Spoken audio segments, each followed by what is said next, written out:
The year Arrow surpasses Criterion.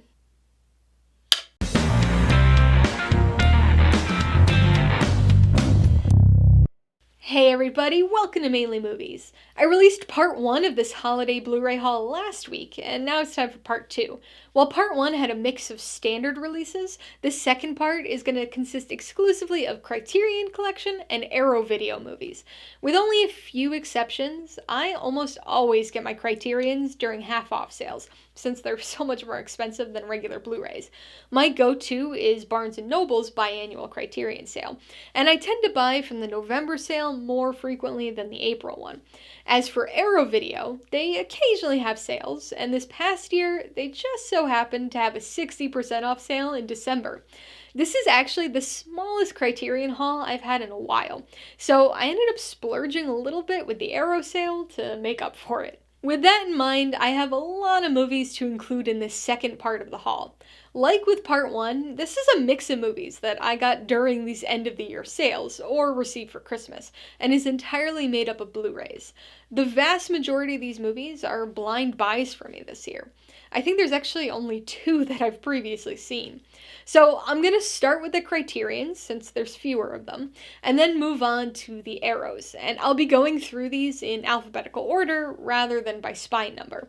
Not only does Arrow not have spine number, but with Criterion, it's just a little bit easier to go through these alphabetically, even though it may be a little blasphemous to some Criterion fans. If you're interested in getting any of these movies yourself, I do have affiliate links to almost all of them in the description below.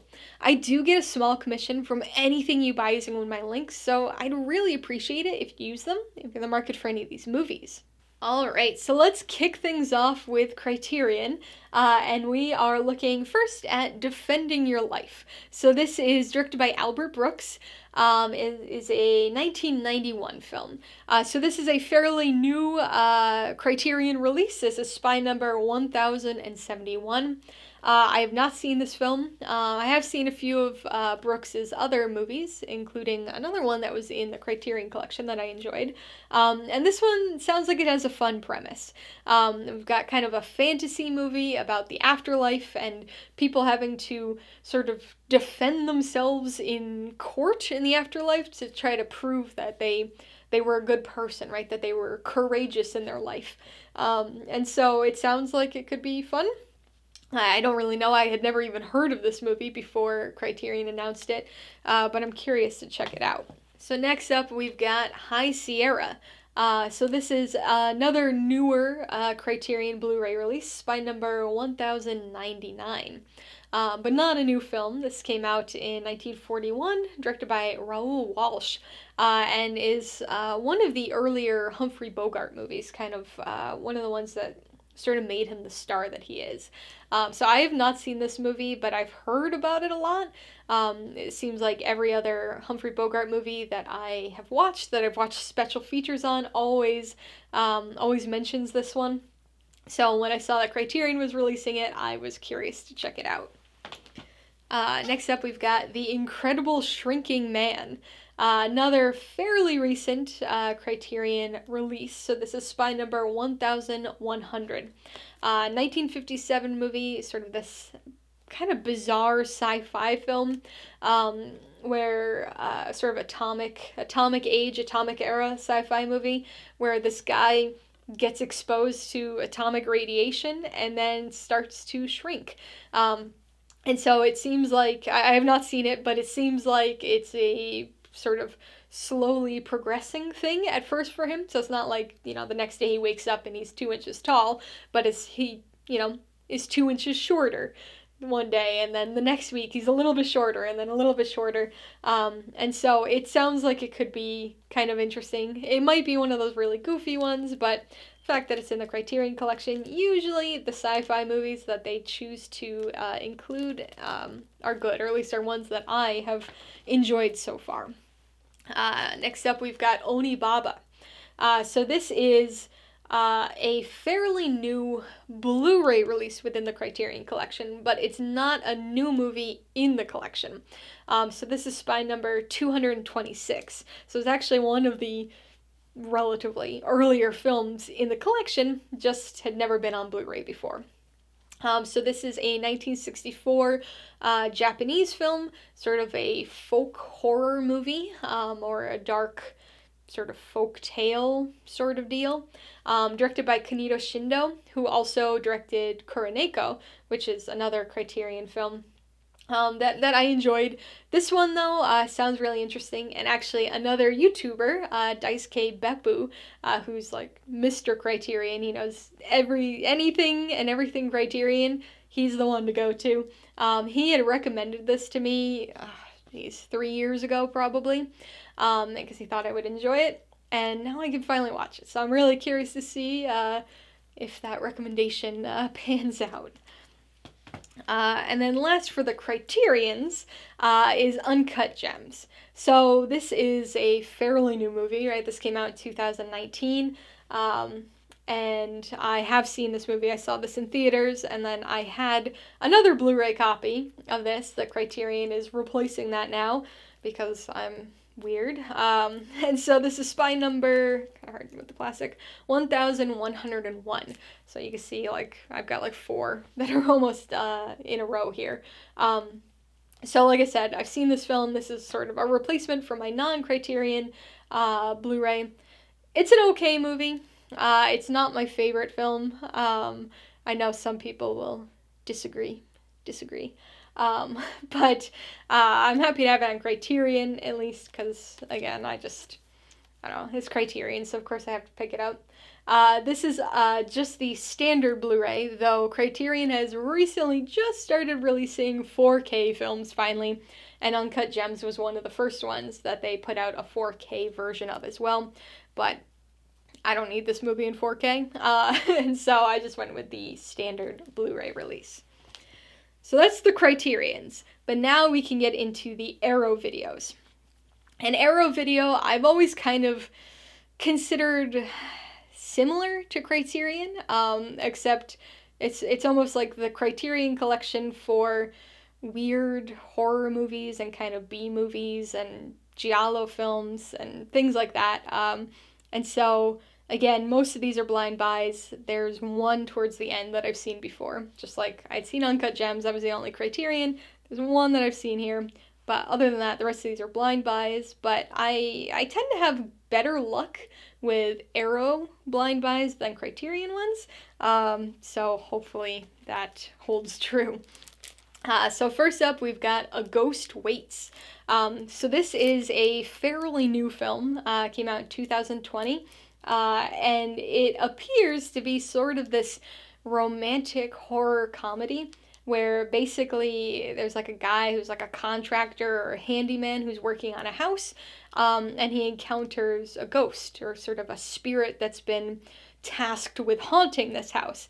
And so they both have a job to do that kind of conflicts with each other, and so they're sort of always, I don't know, getting in the way of each other, of doing their jobs, and start to fall in ghostly love, I guess. I don't know. So it sounded interesting, sounded like kind of a fun, sort of playful take on a haunting kind of movie, so it seemed like one that I might like.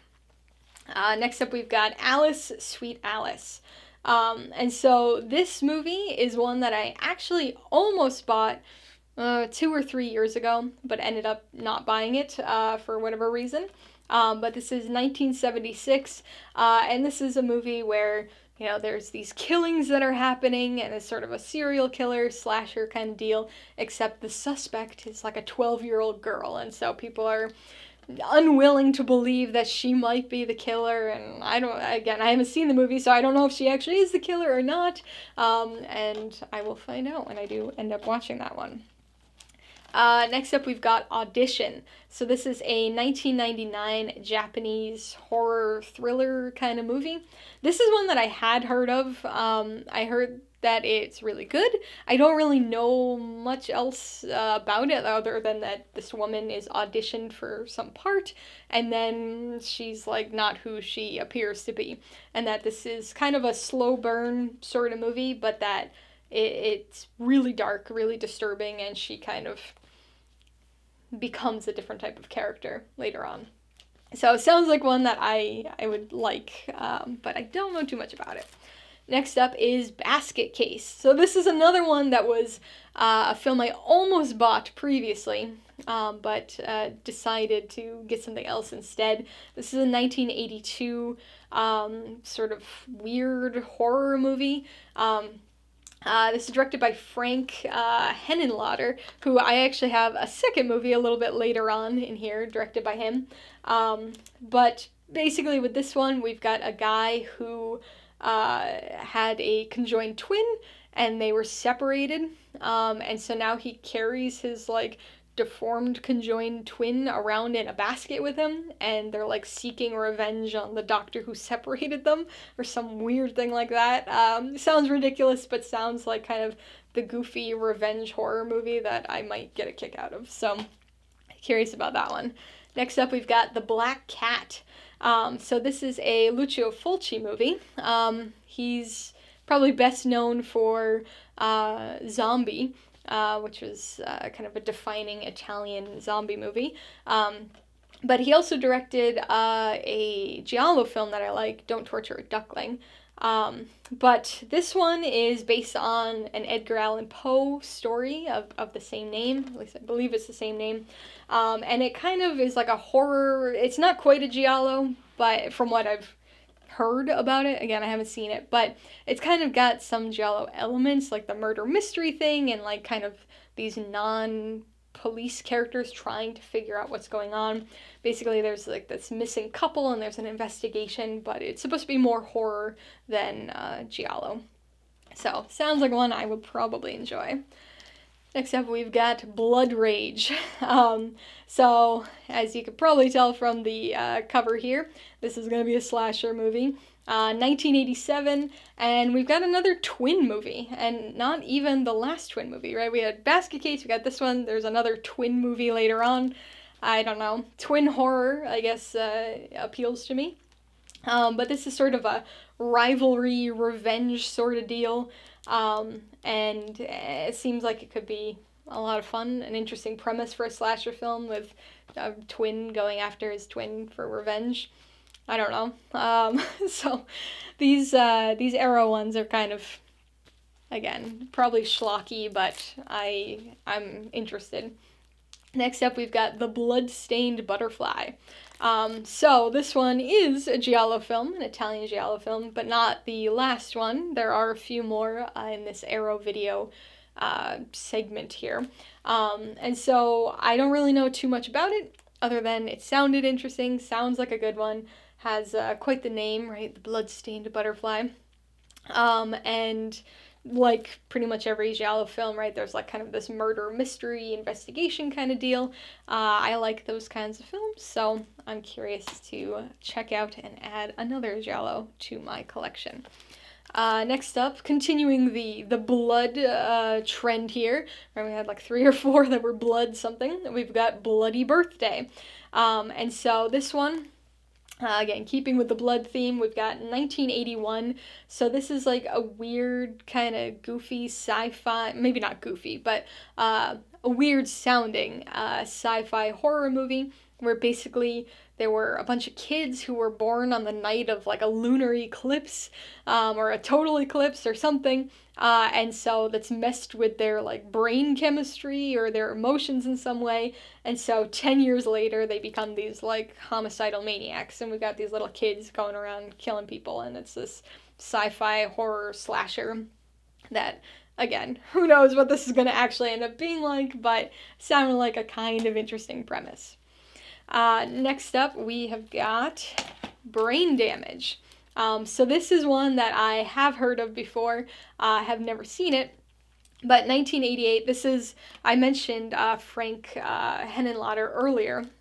He directed Basket Case, so he also did Brain Damage. So this is another one where this person just has like some creepy body horror thing hanging around with them. So rather than a separated, previously conjoined and deformed twin, this guy's got like this disembodied brain that's just like hanging out and like sort of controlling what he does. So this one seems like a horror comedy, probably more so than Basket Case, but again, I've never seen either, so I don't know. I don't know for sure. But this is sort of horror comedy, sort of maybe buddy movie, sort of body horror kind of thing. That's supposed to be supposedly an allegory for drug addiction, but I guess I'll see when I watch it. Next up, we've got another giallo film, and that is The Case of the Scorpion's Tail. So giallo movies always have the best titles, even the English translated versions. When you see the Italian titles, they're even better. But this is a 1971 giallo.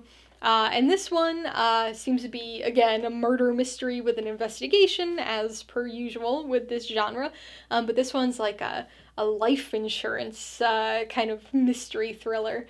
So again, sounded interesting. Don't know really anything about it other than its genre. But curious to check it out. Next up, we've got another giallo. So we've got The Cat o' Nine Tails. So this is one that I almost bought the same time I bought another giallo by the same director. So this is Dario Argento's second film. His first, of course, being The Bird with the Crystal Plumage, which I bought a couple of years back on sale from Bull Moose. Almost bought this one the same day, decided against it. But this is the second Argento film and the second in his so-called Animal trilogy. So I don't have the third one yet. I'll have to get it next Arrow sale. But this, is just another giallo. So again, don't have too much to say because I don't really know too much about it. But it is one that I was aware of in name, at least, even before I was buying with this sale. Next up, we've got Cold Light of Day. And so this one is hard to tell because it's still in the plastic, so I can't really pull it out and show you, but this actually has a slipcover, which is kind of unique among Arrow. None of these other ones have had slipcovers so far. And again, might be hard to tell, but this little box here is actually kind of a cutout through the slipcover, so you can see the Blu-ray case underneath, which appears to have bodies, and then the slipcover is the serial killer looking over them. So this is a 1989 movie inspired by the true story of a serial killer who was like hiding corpses in like the plumbing or something of his apartment building. And so I don't really know too much about it, had never heard of this film, but it does kind of remind me of another movie about a different serial killer called 10 Rillington Place. So it sounds like they're kind of similar in their I don't know, in the movies, but also these serial killers were kind of similar in their methods. Next up, we've got Cruising. So another Al Pacino movie. First one in this part 2 of the haul, but I did have an Al Pacino movie, Serpico, in part 1. And so this is a film I had heard about, have never seen, but 1980. Directed by William Friedkin, who, of course, directed The Exorcist as well. Seemingly kind of different movies, though. So basically, Al Pacino plays a police officer who goes undercover, that there's been this series of killings, sort of a serial killer targeting sort of a subset of the gay community in, I believe, New York City. So like the sort of S&M sort of sub-community within this group, and so he goes undercover into this to try to figure out who's killing all these people. So again, heard of it, never seen it. Kind of surprised that it's an Arrow video release rather than just a kind of more standard Blu-ray release, but excited to check it out. Next up, we've got Dark Water. Not to be confused with Dark Waters, which was in part 1 of this Blu-ray haul. But this is a 2002 Japanese horror movie, sort of horror mystery thriller, directed by Hideo Nakata, who also directed Ringu, which then was remade as The Ring here in the US. So seemingly kind of along those lines in terms of sort of being a creepy supernatural mystery kind of deal. There's some sort of a slow burn element to this, or perhaps a slow drip. But I've been aware of this one for a while, and I'm really excited to finally check it out. Then we've got The Dead Center. So this is another more recent film, 2018.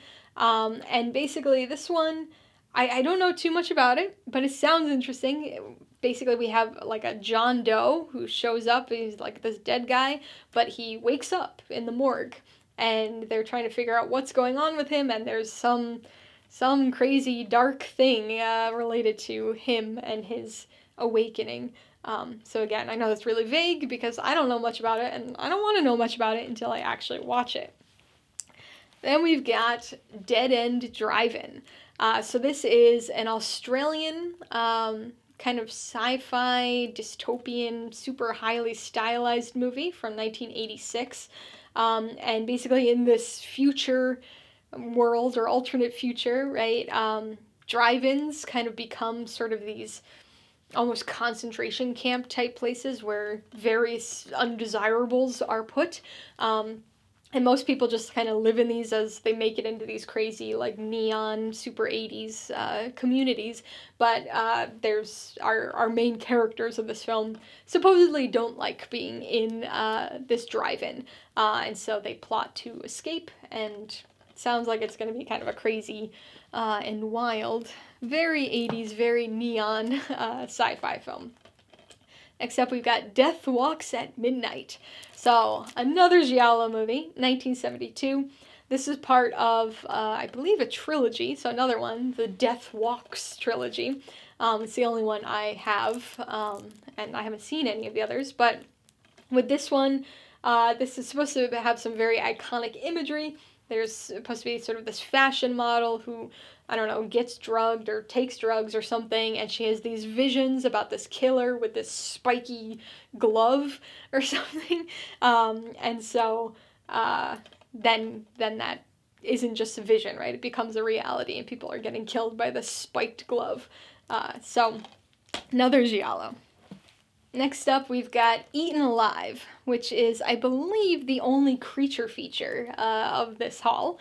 And so this one's directed by Tobe Hooper, who also directed the Texas Chainsaw Massacre. So this movie came out in 1976. He also did Poltergeist, so quite a bit of variety here. But this came out in 1976, and seems, just from the little blurb about it, kind of seems to be, at least in part, inspiration for Lake Placid, the film, not the location. But this is kind of a creature feature and a slasher film combined. So we've got like a serial killer sort of slasher deal, and then I believe a crocodile, perhaps an alligator, that kind of takes care of the remains. Next up, we've got The Fifth Chord. So 1971, and surprise, surprise, a Giallo film. So this is directed by Luigi Bazzoni, and this is the first of two Bazzoni films that I have in this haul. So again, Italian Giallo film. Again, we've got this investigation. We've got a journalist, so a non-police figure actually doing the investigation, except the guy investigating is also one of the lead suspects in this particular film. So another one, don't know too much about, but interested. Next, we've got Flash Gordon. So this is one of those like cult movies that I have been aware of for decades, but never saw. So this is 1980, just this crazy, campy sort of sci-fi thing that I feel like I don't even know what to expect with this one. Like, I think I know what to expect, but I'm sure when I actually watch this, I'm gonna be sitting there going like, what is this? So that'll be an interesting experience. Next up, we've got Colobus. At least I think that's how you pronounce it. I've never heard of this movie before this sale.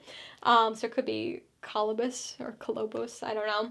1999, sort of a serial killer horror movie, but it appears to be something along the lines of like the show Big Brother, where you have a bunch of people who like agree to live together and be filmed as part of I don't know if it's supposed to be a reality show in this or not, but it seems like that kind of situation, but there's a serial killer in their midst. So this is gonna be one of those movies that is either like super up my alley and really good, or it's gonna be awful. And I just don't know which. Next up is Madhouse. So this is a 1981 film. kind of a slasher horror, and the next in the line of twin horror movies in this haul. So again, we've got a sibling rivalry revenge story where one twin is going after the other for some sort of reason. They wronged them at some point in the past, and they're in a madhouse this time. Next, we've got Mallrats. So this is Kevin Smith's 1995 film. I've never seen this, which it's another one I've been aware of for a long time. This is actually another one that has a slipcover that I can't prove to you because it's in plastic, but I promise it has a slipcover. So this is a movie that to be honest, I am most excited to watch this movie because of one of the songs that's in it. And that's really my main reason for being aware of this film, or at least having been aware of it before I was really into movies. Because one of my favorite bands, a band called Squirt Gun, they featured in this, like one of their songs from their first album, a song called Social, is supposedly in this. Like, I know it's on the soundtrack, but I think it features pretty prominently, maybe in the opening credits or early on in the film. So I know that's kind of probably a dumb reason to be excited to watch the movie, but I'm psyched to hear Squirt Gun in a movie because they're not a particularly well-known band. And so anytime I get to hear them is always a joy. So next we've got The Possessed, which is an earlier film from what we've seen so far in the Arrow collection here. And this is 1965. This is the other movie directed by that Luigi Bazzoni character. So he also directed The Fifth Chord. This one, though, appears to not necessarily really be a giallo film. It's sort of an early, so sort of a proto-giallo film. But again, kind of murder mystery deal. Supposed to be really kind of atmospheric, that there's a really super creepy kind of hotel setting. So again, don't really know a ton about it, but this one sounds like it could be pretty interesting.